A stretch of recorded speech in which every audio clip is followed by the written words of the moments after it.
Okay, so as you guys saw, today is all about the V160.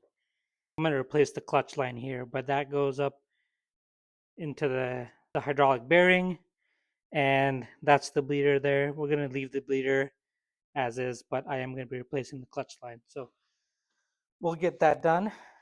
Kind of hard to see, but the clutch lines will go from the back down to the bottom there. So I'm going to replace that with one of those stainless steel lines.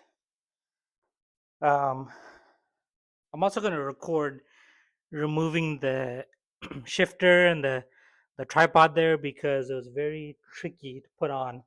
I had to figure it all out, especially with the reverse lockout and how that went on and how that worked. All the gears do seem to be working fine. So we got first, second, third, fourth, fifth, sixth, and then reverse. We'll go ahead and remove these 4 bolts around the shifter so that we can get the shifter out. And then I'm going to remove the bolts on the bottom here that go to the input shaft. We're going to remove those. I'm going to put you on time lapse as I do it. And then you'll see those come out. And then the tripod, we've got the bolts down here and some washers.